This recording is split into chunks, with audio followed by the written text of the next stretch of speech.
Un niño fue alejado 500 kilómetros de casa solo por caminar en su vecindario. La asociación actuó como si fuera la ley, hasta que descubrieron quién era su madre. Ella no solo lo recuperó, desmanteló todo el sistema, y este giro lo cambió todo. La justicia habló.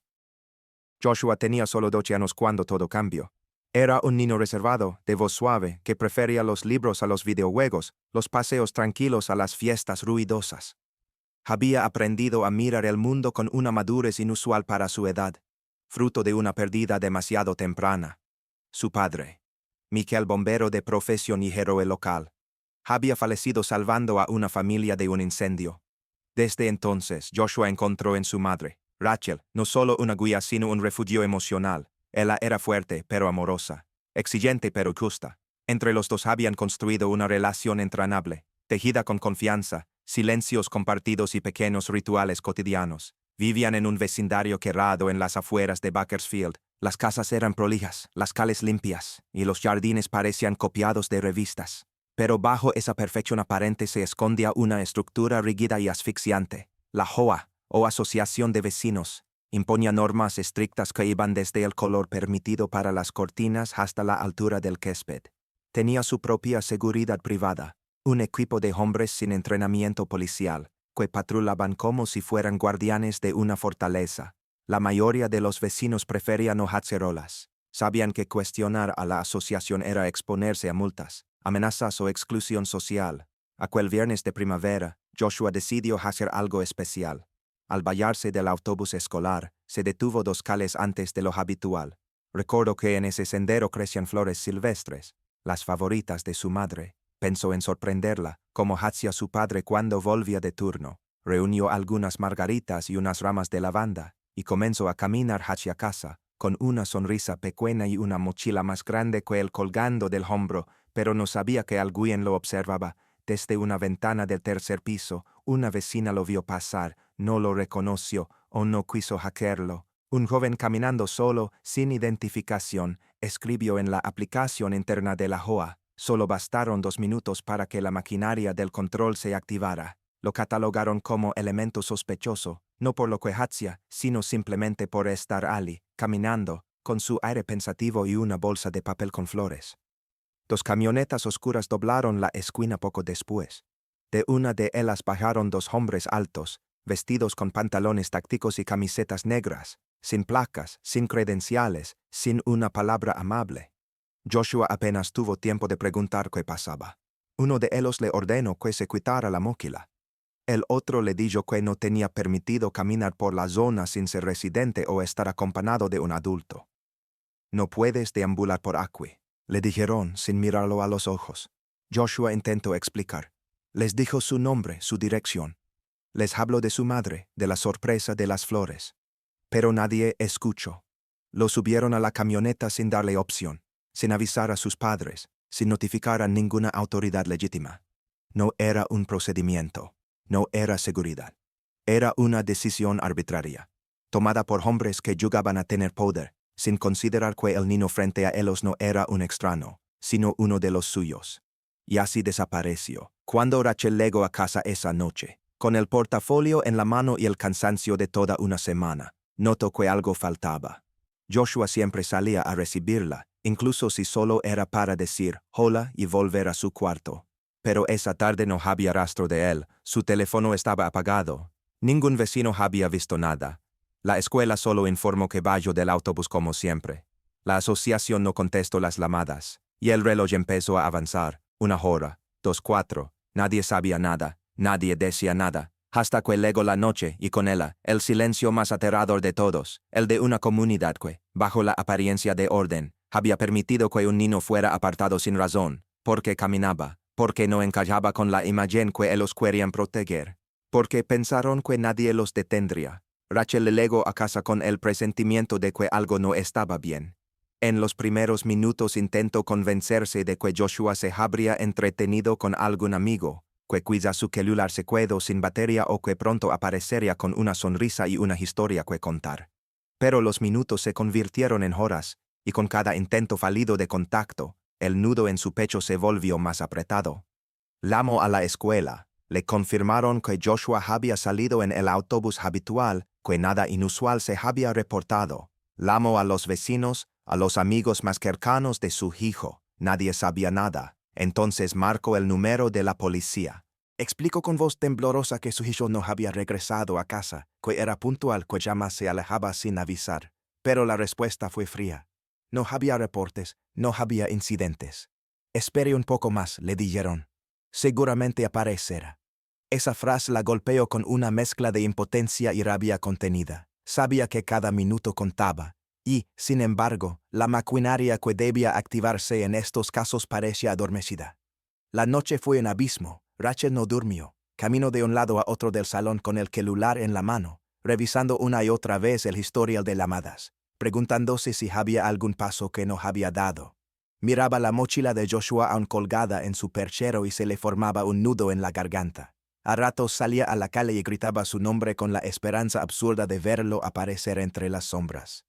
Pero no hubo respuesta. Pasaron 18 horas hasta que sonó el teléfono. Era un número desconocido del condado de San Bernardino. Al contestar, una voz seria y burocrática le informó que su hijo había sido ingresado en un centro de recepción juvenil en Barstow.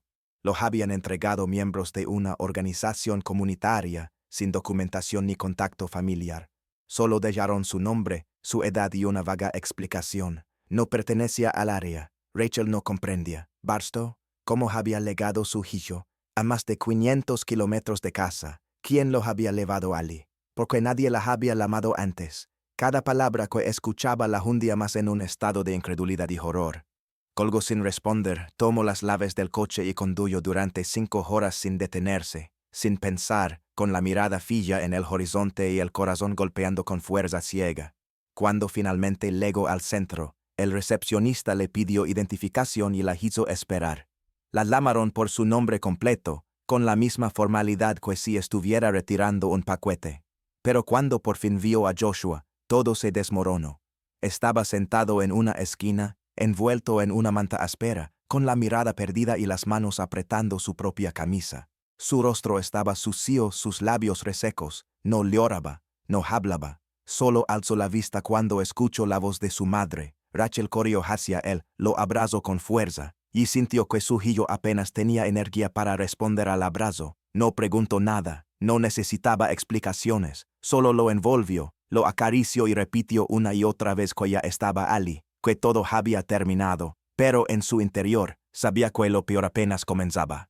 De regreso a casa, Joshua dormía en el asiento trasero como si hubiera atravesado una tormenta. Rachel, en cambio, sostenía el volante con los nudillos blancos por la tensión. No podía entender cómo una asociación de vecinos, una entidad supuestamente dedicada a proteger, había tomado la decisión de apartar a un niño sin contacto familiar, sin orden judicial, sin motivo real. Lo habían tratado como si fuera un intruso, un objeto incómodo que debía ser eliminado del paisaje. Al llegar a casa, hizo llamadas. Exigió explicaciones. Y la respuesta fue aún más indignante. Procedimos según el protocolo interno. No hubo disculpas, no hubo reconocimiento de error. La policía local se negó a intervenir, alegando que era un asunto interno de la comunidad. Y entonces la rabia encontró dirección. Porque lo que nadie en la asociación sabía era que Rachel no era solo una madre preocupada. Era la fiscal del distrito de Kern County. Una mujer entrenada para detectar abusos, para desenmascarar irregularidades, para enfrentar a quienes creen estar por encima de la ley. Y acababan de tocar a su hijo, sin razón, sin derecho. Lo que no sabían era que habían despertado a alguien que no se detendría hasta exponer cada rincón oscuro detrás de esa fachada de perfección. Porque cuando una madre con poder entiende que el sistema ha fallado, no solo actúa por justicia, actúa por todos los que nunca fueron escuchados. Y esa noche, mientras Joshua dormía profundamente por primera vez en 2 días, Rachel se sentó frente a su escritorio, abrió una carpeta vacía y escribió en la portada: Caso Hoa, intervención por abuso de autoridad. La batalla apenas comenzaba. El lunes por la mañana, Rachel llegó a su oficina como siempre, puntual, con el cabello recogido en un mono apretado y una carpeta en la mano. Desde afuera nadie lo habría notado, pero algo fundamental había cambiado. Ya no era la fiscal meticulosa que defendía el orden con paciencia y diplomacia. Lo que caminó por ese pasillo no fue solo una servidora pública, sino una madre herida que había visto de cerca la cara más peligrosa del abuso de poder, y no pensaba dejarlo pasar. Se sentó en su escritorio, abrió su laptop y comenzó a escribir solicitudes oficiales. Su primer movimiento fue simple pero decisivo. Solicitó el acceso completo a los archivos internos de la JOA, la asociación de vecinos que había apartado a su hijo como si fuera un estorbo. Gracias a su posición y al respaldo legal de su oficina, nadie pudo negarse. Envió cartas a las autoridades del condado, a las dependencias de control civil, y citó a declarar a los responsables de seguridad de la comunidad. Ya no hablaba como madre desesperada, ahora hablaba con el peso de la ley. Lo que encontró superó sus peores temores. En las carpetas virtuales y documentos físicos comenzaron a aparecer inconsistencias que no podían explicarse con errores administrativos. Había registros duplicados, otros con fechas modificadas, y varios incidentes que habían sido deliberadamente omitidos de los informes mensuales. En los videos de seguridad, muchos fragmentos estaban cortados o desaparecidos por completo. Las cámaras que debían grabar las entradas y salidas de personas durante las patrullas, curiosamente, estaban desactivadas justo en los horarios clave. Pero lo más alarmante fue lo que descubrió en las directrices internas de la JOA. Existía una política de observación y respuesta para cualquier persona que no pudiera ser identificada como residente inmediato, la cual permitía, sin aprobación judicial ni notificación familiar, el traslado de individuos sospechosos a centros comunitarios externos. No era una norma escrita públicamente. Estaba en un manual interno, en letra pequeña, sin firmas, sin fechas, y había sido aplicada docenas de veces en los últimos 5 años. Entre los casos registrados, encontró patrones preocupantes: niños que simplemente caminaban a casa desde la escuela, adolescentes que tomaban atajos por zonas residenciales, trabajadores migrantes que buscaban direcciones dentro del vecindario, personas comunes, tratadas como amenazas por el simple hecho de no coincidir con el perfil que la asociación consideraba seguro. Rachel no podía creer lo que leía. Revisó una y otra vez los nombres, las edades, las circunstancias. Todo apuntaba a una estructura de vigilancia privada que operaba fuera del marco legal, con la complicidad del silencio de la comunidad y el abandono de las autoridades locales. En muchos de esos casos, los familiares de los afectados no presentaron denuncias, algunos por miedo, otros porque simplemente no sabían cómo. Y eso era lo que más le dolía.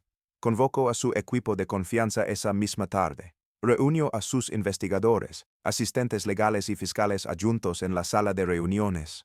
Sus palabras no temblaron. «Esto ya no es solo por Joshua», dijo mientras colocaba una imagen de su hijo en la pantalla. «Es por todos los que no tienen una madre con mi título. Por cada niño que fue apartado en silencio. Por cada familia que nunca tuvo respuesta. No vamos a permitir que esto se repita». El ambiente se volvió denso, cargado de indignación y determinación. Sus colegas sabían que cuando Rachel hablaba así, era porque algo más grande estaba en juego. Ya no era solo un caso aislado. Era el inicio de una cruzada legal contra una organización que había confundido poder con impunidad. Durante los días siguientes, Rachel y su equipo trabajaron sin descanso.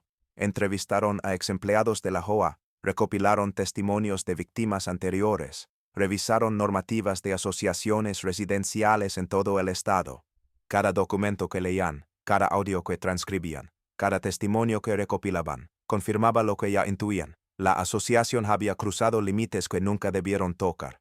Mientras tanto, Rachel también habló con Joshua, con calma, con amor, no para interrogarlo, sino para escuchar su experiencia. Lo hizo en casa, en la cocina, mientras preparaban panqueques. Él le contó cómo los hombres no le explicaron nada, cómo lo subieron al vehículo sin dejarle la mar, cómo lo dejaron solo en un lugar que no conocía. Y cuando terminó, él lo abrazó con fuerza. «Lo que pasó no es tu culpa, hijo. Y te prometo que nadie más tendrá que pasar por esto». Esa promesa se convirtió en motor. Rachel sabía que, si no actuaba, todo quedaría en el olvido. Pero si lograba exponer la verdad, no solo protegería a su hijo, también devolvería la voz a quienes fueron silenciados. Por primera vez en muchos años, sentía que su trabajo como fiscal tenía un propósito más allá de los expedientes. La esperanza no llegó con aplausos ni discursos. Luego con documentos abiertos, con llamadas incómodas, con puertas que antes estaban cerradas y ahora comenzaban a abrirse. Porque cuando una madre encuentra el camino para transformar el dolor en justicia, ya nada la detiene. Raquel sabía que con la ley en la mano podía mover montañas, y eso fue exactamente lo que hizo. Presentó una demanda federal contundente contra la Asociación de Vecinos de Bakersfield por privación ilegal de libertad, abuso de poder civil y traslado indebido de un menor sin autorización judicial. Cada palabra del documento fue escrita con precisión, con la rabia contenida de una madre y la lucidez estratégica de una fiscal experimentada. Pero ese fue solo el primer paso. Paralelamente, activó los canales estatales para que la Fiscalía del Estado iniciara una investigación criminal a fondo, no solo contra quienes ejecutaron la acción contra su hijo, sino contra toda la cúpula de mando de la JOA. El epicentro de esa estructura era Raymond Steele, el presidente de la asociación. Un hombre de aspecto severo con pasado militar, que durante años había impuesto su criterio sobre el vecindario con una mezcla de carisma forzado y miedo. Usaba su historia de servicio como escudo para legitimar decisiones que, con el tiempo, habían cruzado la línea de lo legal hacia lo autoritario. Bajo su mando, se había creado una cultura de control disfrazada de orden, donde cualquiera que no se ajustara al modelo preestablecido era considerado un riesgo. Rachel sabía que ir tras él no sería sencillo, pero no pensaba retroceder. El caso se filtró a los medios antes de que ella siquiera ofreciera una declaración pública. El titular fue tan impactante como inevitable. Nino fue abandonado a 500 kilómetros por caminar en su propio vecindario. La historia se esparció por todo el país en cuestión de horas. Apareció en noticieros, programas de opinión, canales de internet. Las redes sociales se encendieron con indignación. Padres, educadores y activistas compartían la noticia, preguntándose cómo algo así podía haber pasado en un lugar que presumía de ser el más seguro del condado. Con la exposición mediática, comenzaron a surgir más voces. Personas que durante años habían guardado silencio por miedo a represalias decidieron hablar. Una mujer reveló que su hijo había sido retenido durante una hora por caminar con sudadera con capucha. Un hombre mayor contó cómo lo interrogaron por sacar fotos a las flores de los jardines, algo que hacía como parte de su terapia tras sufrir ansiedad. Una trabajadora doméstica relató que fue escoltada fuera del vecindario por no estar registrada en el sistema. Cada testimonio confirmaba lo que Rachel ya había identificado. No era un caso aislado, sino un patrón sistemático de abuso. Los investigadores estatales comenzaron a excavar más profundo. Accedieron a correos internos de la asociación, audios filtrados de reuniones y contratos de seguridad privada, firmados sin supervisión legal. Lo que encontraron era alarmante. Protocolos de actuación sin respaldo legal, reportes falsificados, gastos irregulares y declaraciones cruzadas que intentaban cubrir acciones cuestionables. Incluso hubo registros que mostraban pagos a terceros para trasladar a personas fuera del vecindario bajo la etiqueta de reubicación preventiva. Nadie hablaba de delitos, pero los hechos eran innegables. Mientras tanto, Rachel se mantenía firme. No dio entrevistas ni buscó cámaras. Su estrategia era legal, no mediática. Pero cada paso que daba fortalecía su posición. Cuando presentó las pruebas recopiladas ante la Corte Superior del Estado, el juez no tardó en emitir una orden de suspensión inmediata de las actividades de la JOA, la asociación que durante años se había movido como una fuerza autónoma, quedaba oficialmente intervenida por el Estado. La caída fue rápida. En menos de 6 semanas, la estructura de poder que parecía impenetrable se desplomó. Se emitieron órdenes de arresto contra varios miembros del Consejo Administrativo, incluido Raymond Steele. Al ser detenidos, los fiscales estatales confirmaron la existencia de pruebas directas de corrupción, malversación de fondos, discriminación institucional y procedimientos ilegales en la detención de menores. Uno a uno, los responsables comenzaron a rendir cuentas ante la justicia. Para muchos vecinos, fue como despertar de una pesadilla que habían aprendido a aceptar. La idea de que así funcionaban las cosas dejó de ser suficiente. Las calles que antes parecían vigiladas, ahora eran recorridas por investigadores y periodistas. Familias enteras comenzaron a revisar sus propias historias, a reconocer que lo que creían protección era, en realidad, un sistema que los había puesto en peligro. Rachel no buscaba venganza. Su propósito era restaurar la justicia y dejar un precedente. Sabía que este caso no solo cambiaría su comunidad, sino que podría ser la chispa para revisar cómo operan asociaciones vecinales en todo el país. Lo que comenzó como una decisión impulsiva de su hijo, bajarse del autobús para recolectar flores, se había convertido en el detonante de una transformación profunda. Y aunque el dolor seguía presente, también comenzaba a aparecer algo nuevo, la certeza de que había valido la pena alzar la voz, porque cuando una madre con autoridad actúa, no lo hace solo por su familia, lo hace por todos aquellos que fueron calados. Y en ese acto, el sistema entendió que la verdadera seguridad no nace del control, sino de la justicia. Pasaron algunos meses desde aquel día en que Rachel enfrentó sola al sistema. La tormenta legal se fue asentando, las noticias fueron desplazadas por otros titulares y la rutina volvió, poco a poco, a las calles del vecindario. Pero en la casa de los Ellis, nada volvió a ser como antes. Joshua, aun tímido, con esa mirada tranquila que nunca necesitó levantar la voz para hacerse notar, volvió a su escuela. Lo hizo con paso firme, con la frente en alto, y con la mochila colgada en el mismo hombro por el que, meses atrás, lo arrancaron de su camino. Los primeros días fueron difíciles. Algunos compañeros lo miraban con curiosidad, otros con admiración. Hubo profesores que se le acercaron solo para decirle bienvenido, como si esa palabra contuviera todo lo que no sabían cómo expresar. Joshua no hablaba mucho del tema, no necesitaba hackearlo. Había algo en su manera de caminar por los pasillos, de sentarse en su pupitre, de mirar al frente en cada clase, que hablaba por él, sabía lo que había vivido. Pero, más importante aún, sabía que su historia había cambiado las reglas del juego para otros como él. Rachel, por su parte, fue invitada a distintos espacios donde su voz se volvió símbolo de firmeza y humanidad. En un foro sobre justicia comunitaria organizado por el Senado estatal, subió al estrado con un traje azul oscuro, sobrio, elegante. El salón estaba lleno de legisladores, funcionarios, periodistas. Pero cuando tomo el micrófono, no leo discursos ni muestro cifras. Hablo como madre, con una claridad que traspasó las pantallas cuando su intervención fue transmitida en directo por televisión nacional.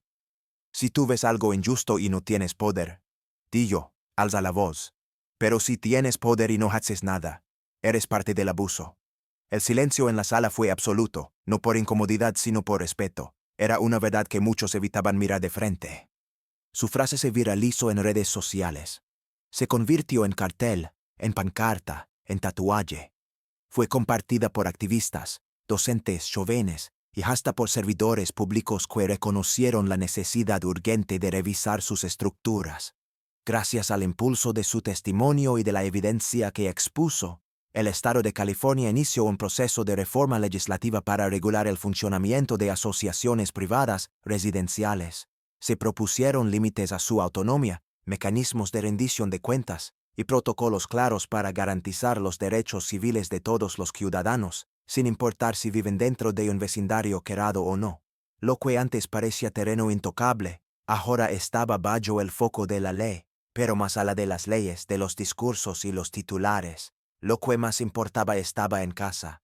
Joshua ya no se despertaba en medio de la noche sobresaltado. Ya no evitaba hablar del tema ni se quedaba callado cuando veía algo injusto en su entorno. Una tarde, mientras caminaban juntos por el parque, como solían hacerlo con Michael, su padre, Rachel le preguntó si todavía tenía pesadillas. Joshua se detuvo, la miró con una sonrisa discreta y le respondió con la simpleza más poderosa. Mamá me encontró. Y no se detuvo hasta que el mundo lo supo. Esa frase, dicha con la naturalidad de quien ha aprendido a vivir con coraje, marcó el verdadero cierre de esa etapa. No hubo aplausos, ni cámaras, ni discursos en ese momento. Solo una madre y su hijo caminando uno al lado del otro, sabiendo que lo que vivieron no fue en vano. A veces la verdadera inspiración no viene de grandes gestos, sino de pequeñas certezas. Como saber que la justicia no es solo una palabra en un libro de leyes, sino una acción que se construye día a día, decisión a decisión. Cómo entender que tener poder no te convierte en mejor persona, pero usarlo para proteger a otros sí puede cambiar el mundo. Y en esa verdad sencilla, la historia de Rachel y Joshua se convirtió en algo más que un caso legal. Se convirtió en un legado. Uno que, sin quererlo, Comenzó con un ramo de flores silvestres y terminó siendo semilla de cambio para miles de familias que ahora saben que alzar la voz no solo es un derecho, es un deber. Lo que comenzó como una lucha local se transformó en un eco que atravesó continentes. La historia de Raquel y Joshua, con su mezcla de dolor, coraje y transformación, no quedó confinada a los tribunales de California ni a los noticieros estadounidenses. Le legó más lejos, mucho más, en países de América Latina, donde también existen comunidades quebradas con estructuras similares a las asociaciones residenciales de Estados Unidos. El caso se convirtió en símbolo. La gente se vio reflejada, no solo por las características del sistema, sino por las emociones, las injusticias y la sensación de impotencia que tantos han experimentado al enfrentar instituciones que operan sin supervisión real. Los medios internacionales tradujeron los hechos a 6 idiomas. Se publicaron artículos de fondo en revistas jurídicas, blogs de derechos humanos y foros vecinales. En México, Colombia, Chile y Argentina, grupos ciudadanos empezaron a compartir la historia como ejemplo de lo que puede pasar cuando el poder privado se utiliza sin control. El documental titulado Caminar no es delito, el caso Joshua Ellis, se estrenó en varios festivales de cine social y fue proyectado en universidades, centros culturales y comunidades organizadas. En él no solo se relataba lo sucedido con Joshua, sino también se mostraban entrevistas con familias que, al conocer la historia, decidieron contar sus propias experiencias. Activistas y fiscales en distintas regiones retomaron el discurso de Raquel como bandera para revisar normativas locales. En Brasil, una red de madres que habían sido silenciadas por asociaciones privadas citó su frase durante una manifestación pública: "Si tienes poder y no haces nada, eres parte del abuso". Esa frase se convirtió en estandarte, pintada en murales, impresa en camisetas, coreada en marcas pacíficas. Lo que antes era una realidad tolerada por resignación, ahora se veía como una estructura que debía transformarse. Pero junto al reconocimiento, también llegaron las sombras. Rachel comenzó a recibir mensajes anónimos, amenazas veladas y comentarios maliciosos de quienes consideraban que había ido demasiado lejos. Personas que antes compartían cenas y saludos corteses en eventos comunitarios ahora la evitaban o la observaban con incomodidad. Sabía que enfrentarse a sistemas establecidos siempre acarrea consecuencias, pero estaba preparada. Su formación como fiscal y su experiencia personal le habían enseñado a caminar entre la presión y el deber. Y nunca estuvo sola, porque por cada mensaje hostil, llegaron decenas de cartas con palabras sinceras.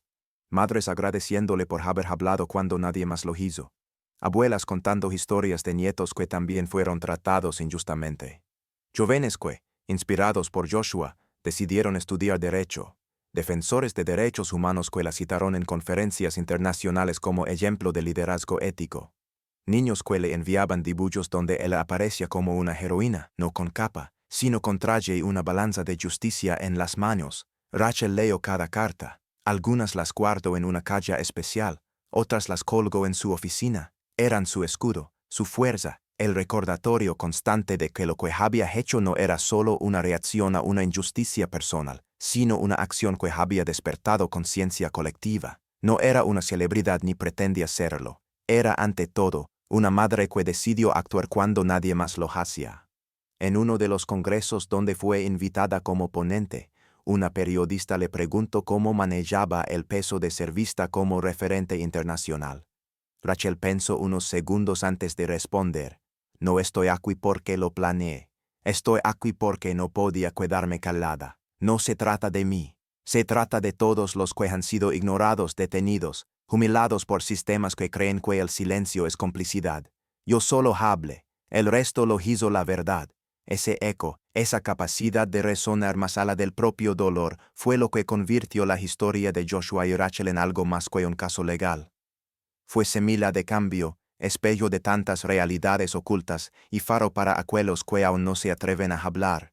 Porque cuando la justicia se convierte en ejemplo, deja de ser solo una victoria individual y pasa a ser gerencia para todos. Y en esa gerencia el mundo encontró una voz que no pedía permiso para decir la verdad.